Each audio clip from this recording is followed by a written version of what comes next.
The National Sleep Foundation did a survey in 2017, and it revealed that 25% of couples sleep in separate rooms.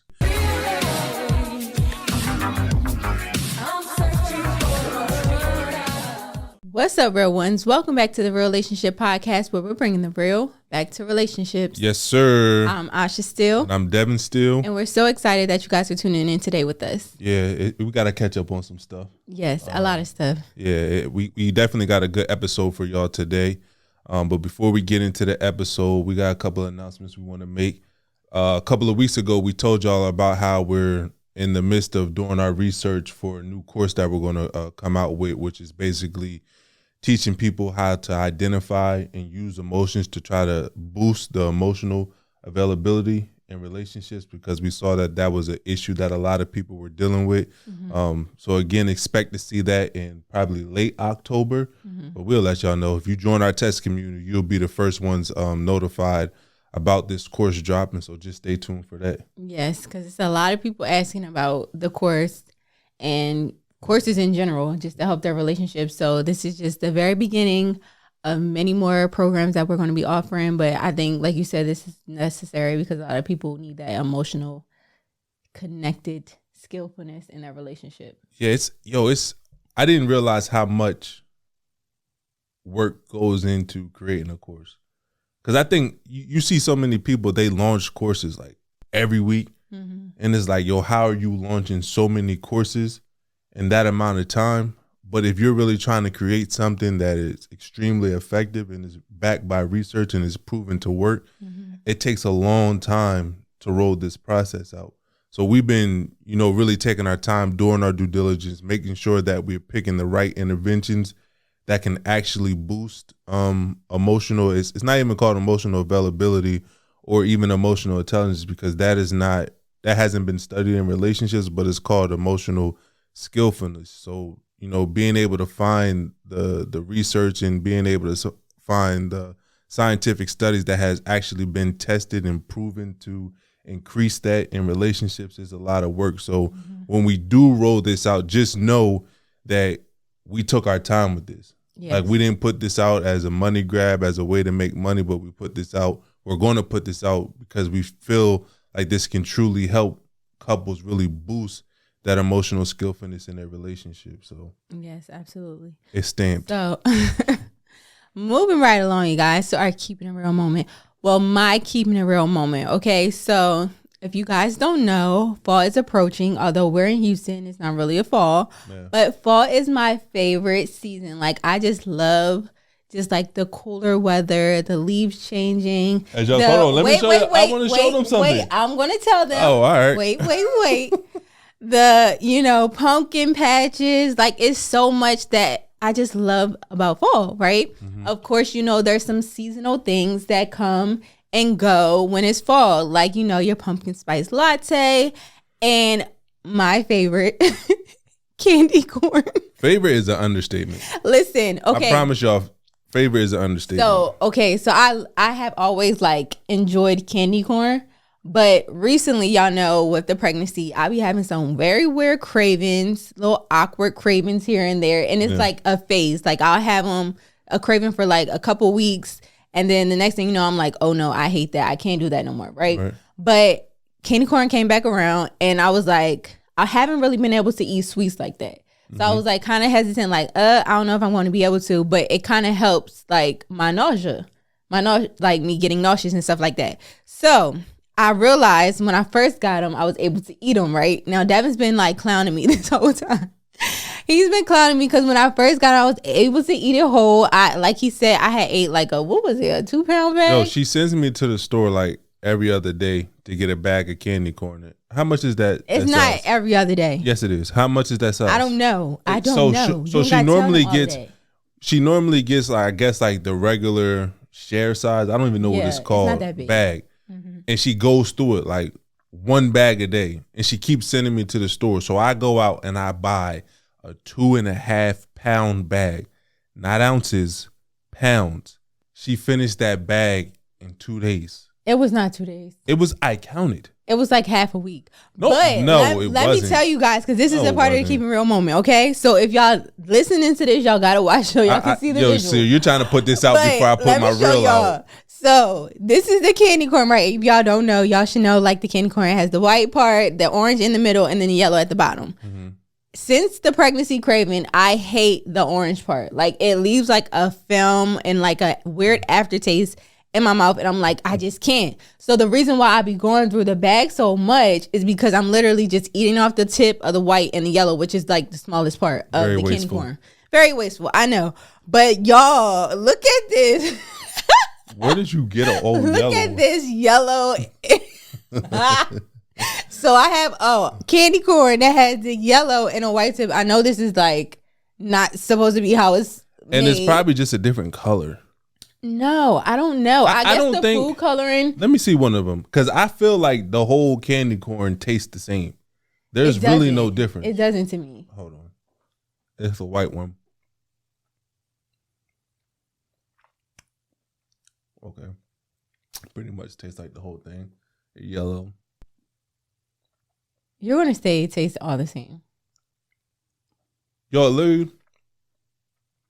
it literally tastes the same. I feel like they just have different dye.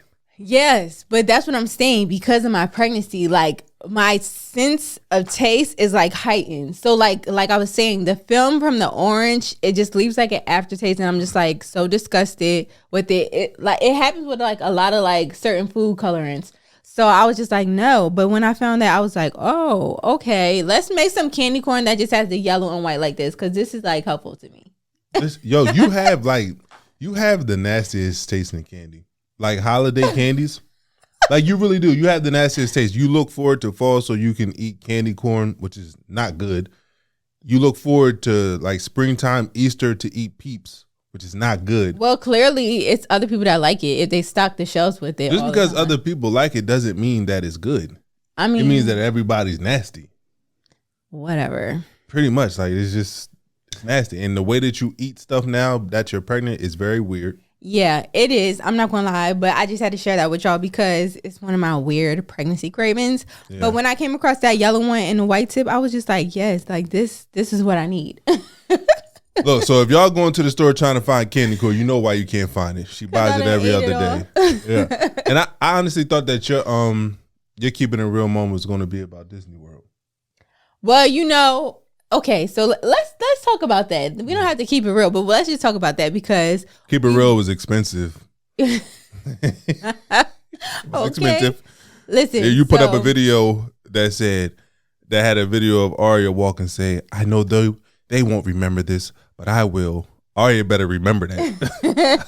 I don't know what you talk. We're gonna remind her every day. She's gonna remember this when she get older. I thought the little voiceover was cute, but I think Arya definitely will remember because she has like this.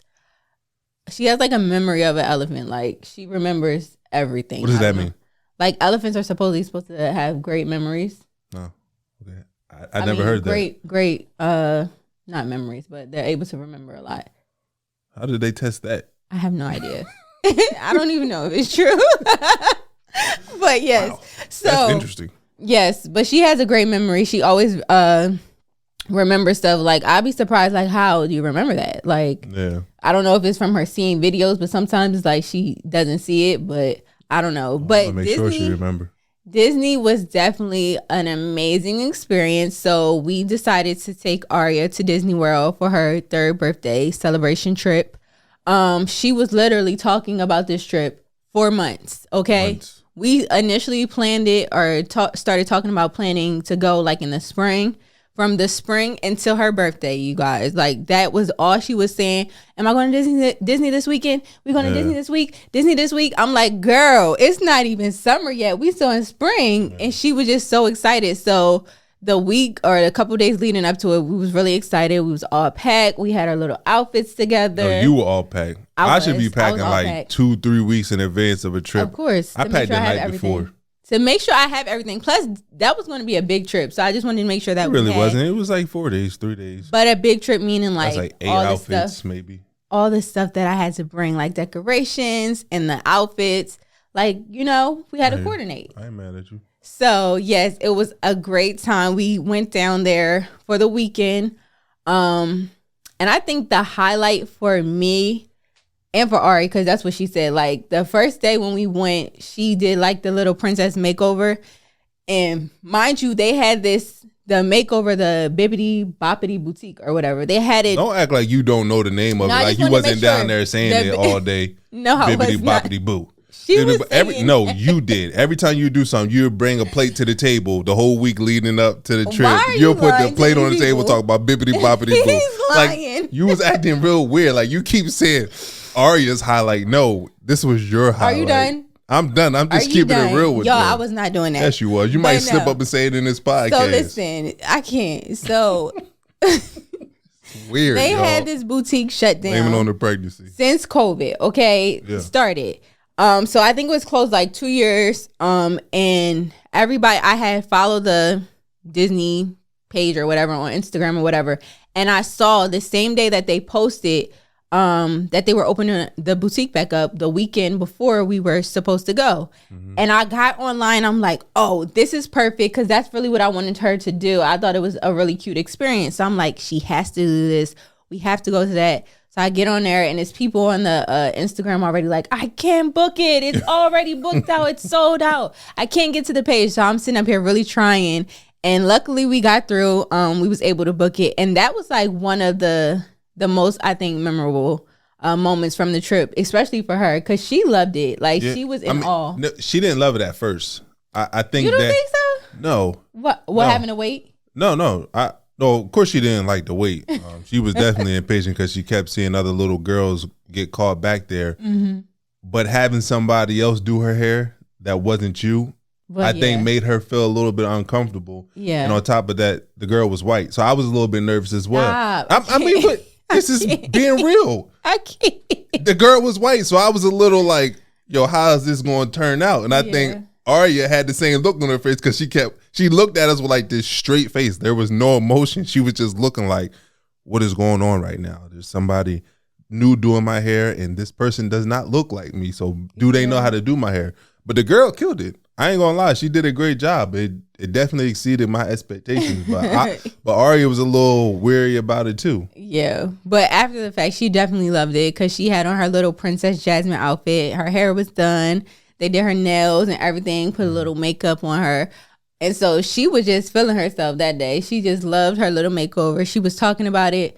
The next day we was like, what was your favorite part of it? And she was like, my makeover. Yeah. And I thought that was so cute because like you said, like even with the video, just her having those memories, hopefully. No, it's not hopefully. We're going to remind her. But having those memories as she gets older, just of those special moments that we try to create for her birthday, that was really special. So and you was a trooper too.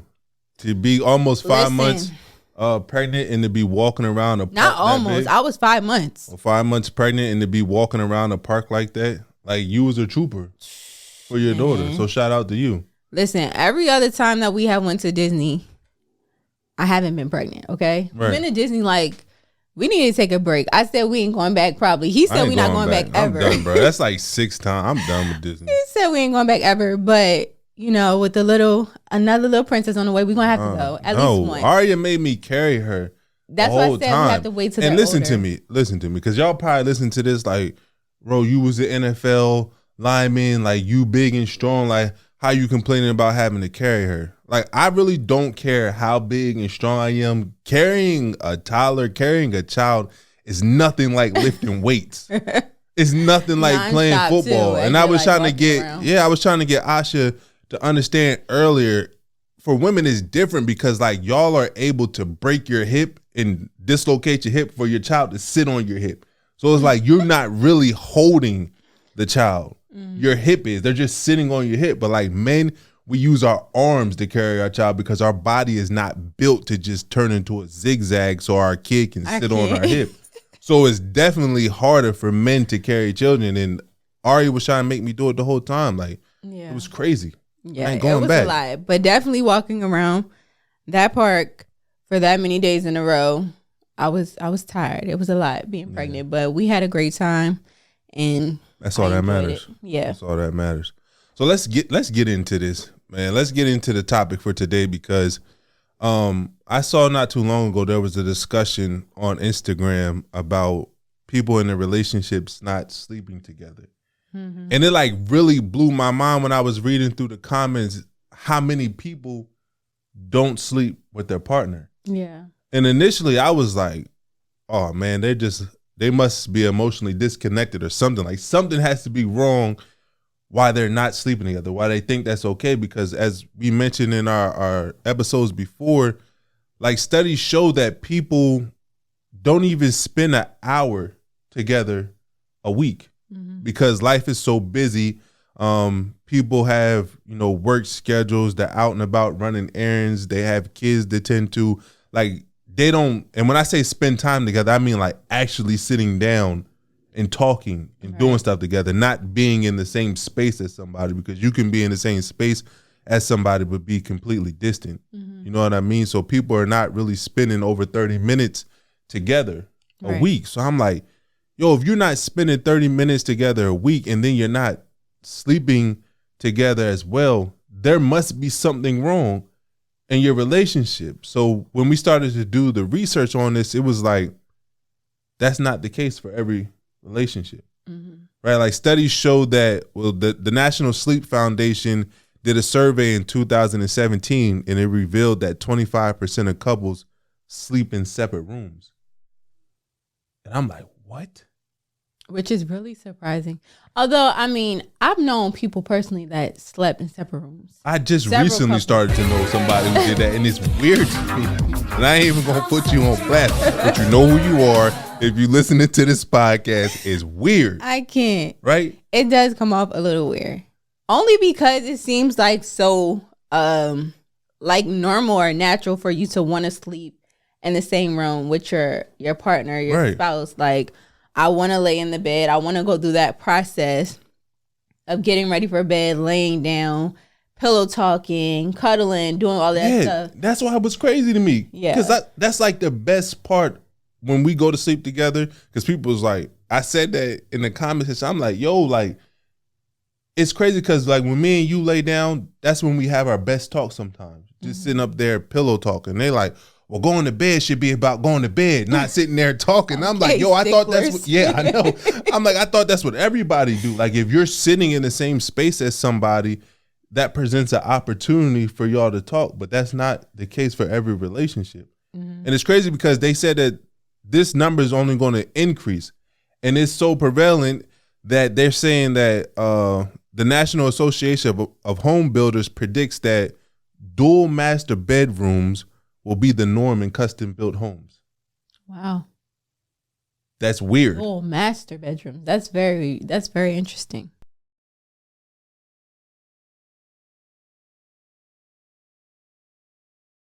It's weird. It is weird. To us, it may not be weird to other people, like you said, depending on the circumstances. I know personally from years ago, a family member who slept in separate rooms. Who that family member? I ain't calling people out, but they slept in separate rooms only because the husband, he snored a lot, right? He was loud. That's the snoring. same excuse my family member gave.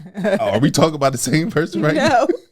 But he snored a lot. Now, granted, I witnessed the snoring. The snoring was very loud and obsessive. So I can understand that to a certain extent because it's interrupting your sleep pattern now, where it's like, okay, this is too much. But even looking at research, it says like being able to sleep with your partner, obviously you know that if you're sleeping with them and you hear them snoring, like there's an issue, right? We need to get that corrected. So it was saying how like when you do sleep with your partner, you can acknowledge that there is an issue with them sleeping, and maybe they can get, help for that issue of having snoring, But if you're automatically sleeping apart, you may not necessarily know that. Now, I feel like some people, you go in, you sleep together, and you like, listen, I can't get no sleep. You in deep sleep, you loud. I don't know. It's too much. It's uncontrollable, which was their situation. So that's what worked for them. And they were married for quite some time, so it seemed to work. Yeah, but these are issues that you know as you're dating. That's right? true. Mm-hmm. You know what I mean? So why not say, because it's mainly the men who be snoring. Let's just call it what it is. Yeah. Yo, babe, go get a sleep apnea test. Right. Go get something done. Whatever is blocking your airway when you go to sleep, go get that cut off. Like, go do something, because I want to be able to sleep with you. Right. But I can't do it because your snoring is pissing me off. Yeah. Like, wouldn't that be the most sensible route to go? That makes sense. That makes sense. Well, who am I? You do what you want. But that was one of the reasons that I saw people said that they sleep in separate rooms. Another one was different work schedules. You didn't want to wake your partner up if, like, you probably work nights or work the day shift. And then the other one was restless leg syndrome. I didn't know what that was, so I looked it up, and it's somebody who just continues to move their legs throughout the middle of the night. I sleep hard. Yeah, I sleep hard, so I don't even know. And it's a syndrome. It's crazy. I didn't even know. Like, if you do that, I don't know. Because when I go to sleep, I go to sleep. And I ain't going to know. Like a light. You know what I mean? So it was crazy to me that the number one issue wasn't even that they just felt distant from each other. Because it was talking about, like, a lot of people who are going through divorce sometimes sleep in the same bedroom as well. Right. So it's not like that it's only people only sleep in separate rooms when things are not going right in their relationship. Some people sleep with each other but don't really sleep with each other. Don't talk to each other. Have their backs turned to each other the whole time. Don't really touch each other. So it was just eye-opening to see that this is not just an emotional disconnection issue in relationships, but it's so many things that there's so many reasons why people do it. It's just weird because I didn't notice that until recently when I saw a family member doing that as well. Yeah.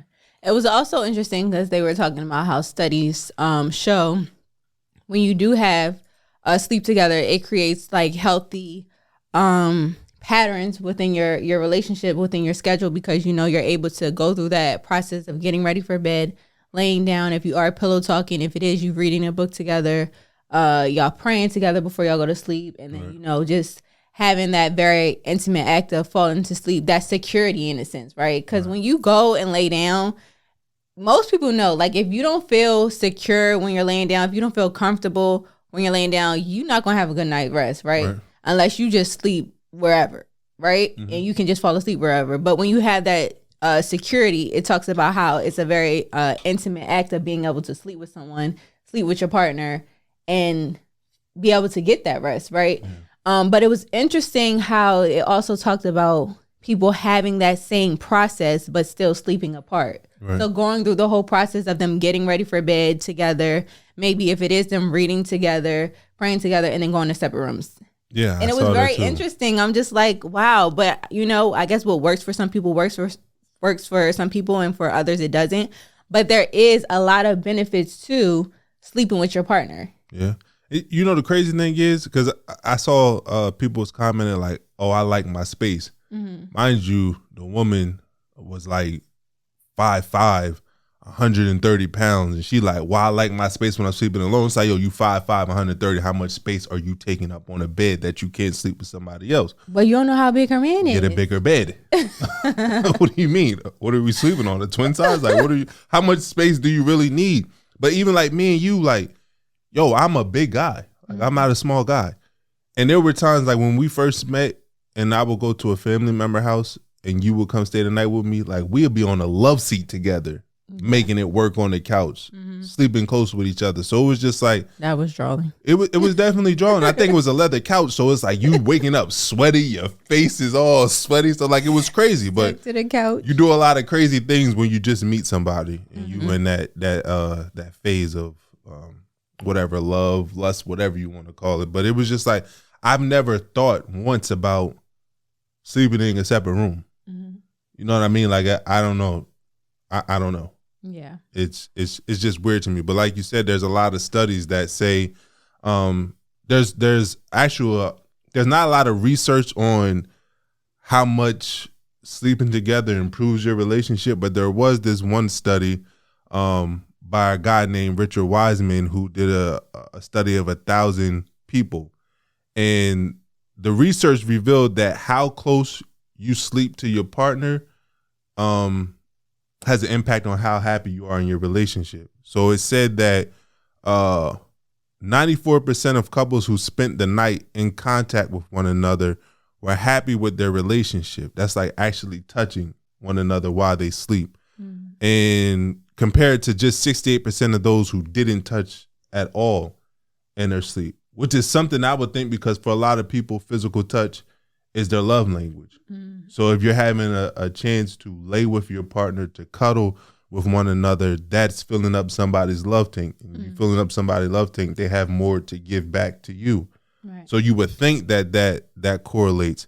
But it also showed that 86% of those who slept less than an inch apart from their partner are happy with their relationship, compared to only 66% of those who slept more than 30 inches apart. So if you're sleeping in a totally different room, you're not even in close proximity to your partner at all. So let's just say that you did have solid reasons of why you're not sleeping together, because different work schedules, because of what I said, restless leg syndrome or snoring. You have to be like extremely intentional about finding other ways to boost the physical touch or the emotional intimacy in your relationship, because we're already not spending a lot of time together as couples because of how busy the world is and raising kids and providing for your family. And then you're not sleeping in the same room as well. So you're missing out on that physical touch that you can have every single night. So it's like, you got to be extremely intentional. Yeah. And that physical touch is like really important, because I didn't know, but like it just talks about, when we were doing our research, it talks about how when you do have partners that sleep together in the same bed, they're able to build that intimacy through touching each other, whether it is like their legs found that out touching. Last night. Okay. Not even just sexual, but just like their legs touching, cuddling, being able to look at each other, because it releases the hormone, which is called oxytocin, which is considered the love hormone, right? And so it produces these feelings and emotions of you feeling secure, of you having well-being, and it also like relieves anxiety in a sense. Right. And so having all of that done just by simply laying next to your partner and feeling on them, rubbing on them, and it not being just thinking of something sexual or feeling like you have to, have intercourse just because y'all in the same bed. Just the act of something so small can boost that intimacy. Yeah. And I think that was really important to read, because it was just like, I didn't think about that. Now, granted, we did have a moment where we was like, cuddling and stuff, and I could actually feel that, right? I feel like because I had read about it. What exactly did you feel? I feel like because I had read about it, I was more like aware of like the hormone that was like released, like it was saying. So I was able to acknowledge like, oh, this is how I'm feeling just by cuddling, or this is how I'm feeling by us just looking at each other. And it actually is true. Like, well, it was for me. So it worked for me too, because I was able to release the oxytocin in your body. He was able to release some things in me. Oh my goodness. I can't. So it worked out for the both of us. I can't. This is why it's so important to sleep together. I cannot. Because you never know what it can lead to. Yes. You know what I mean? It's not just about, it doesn't just lead to emotional intimacy, but it leads to physical intimacy. You know what? I can't. So I advise all men, whatever you got to do to fix that issue, go to the doctor, get your snoring fixed so that you can lay with your partner, because it will make you happier. Yeah. It made me extremely happy. So you know what? I can't. But another benefit of it is a health benefit, right? Yeah. And so another benefit of sleeping with your partner is studies have shown that sleeping with your partner allows for you to have longer cycles of REM sleep, where you're in a deeper sleep. That's when your dreams are produced and your brain is able to, recharge in a sense. Yeah. During that REM sleep. And I thought that was interesting, but it made sense because, like I said, you have that security where you're able to like just let your body rest. Your brain is able to, process all the things that it needs to process, recharge, reboot, and you're in that deep sleep because you have that level of security and comfort being next to your partner. Yeah. And the study shown that couples that were sleeping together had that deeper sleep together versus when they're apart. Yeah, and I think women who sleep in a different room put too much stress on men. Really? Yeah. Why do you think? Because now if somebody breaks into the house, I got an extra room that I got to go protect. Know what? You got to think so out of control. I got to think about these things. If I'm the protector of the house and somebody break in, now not only do I have to make it up to Aria room, do I have to make it up to Leah room and make sure they're good, But now I gotta make it to wherever you decide to sleep at that day. So it's just like you're making me stressed out. I can't. I mean, that's true. I personally feel like for me, I wouldn't want to not sleep with my partner. Not only because of that sense, because I'm like very like. There's sometimes you won't want to sleep with me. Well, when I piss you off. But yeah, that's of course yes. Where I'm just like, you know what, I'm not sleeping with you. No, because I'm irritated. But just having that security, like okay, because you know I can be very paranoid at times. So I'm like, I want to be in the same room with my husband. Just in case, you know, I need that protection, that security when I'm sleeping for me to feel comfortable, for me to sleep and get that rest. So, yes, that's definitely me. So I feel like it depends on the situation. That makes sense. Yeah. So it's like the moral of the story is, honestly, with this type of stuff, you got to do whatever works for you. But understand the reasons behind it. So, like, if you're deciding to sleep in a room separate from each other for certain reasons, explain that. And also talk to your kids about it because that's mad weird. Yeah. If I saw a lot of stories that people thought that, I think it was during this study that a girl thought that was normal behavior until she got older. She was staying the night at other people's house and she was like, well, what's going on with my parents? Why they don't sleep together? Right. So I was like, I think that things need to be explained all the way around. And you can't really base what you should do off of what other people do in their relationship in that sense, because I also saw people like, well, my grandparents did that as well and they were okay, but you don't realize that, you know, back in the day, a lot of people decided to still live together for that financial security, but just be roommates. Right. So they may have done it for the wrong reasons, and you're thinking that they did it because it worked for their marriage when they, in a sense, wasn't even married. They was more like roommates making financial decisions for each other. So yeah, I think it becomes an issue if you're having emotional disconnect in your relationship and you're doing that as a way because you think that it's going to help. Right. It's not. I think learning to be able to live and grow with one another in a space will be the best thing that you can do, because it's not easy getting married and telling somebody we're going to be in each other's space all the time and grow together. Yeah.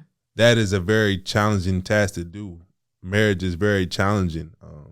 So you just got to be aware of the challenges that you're going to face and interventions that you can introduce into your relationship to buffer against those challenges in your relationship. Yeah, I think that's really true. I think it's just about creating healthy habits. So if that for your relationship is a healthy habit where it's beneficial to both of you, then do what suits you. If it is something like you said where it's like you're trying to do that because maybe y'all aren't emotionally connected and there are other things that's contributing to why you want to be separated from your partner because y'all don't have that connection, I don't think that is the best resort.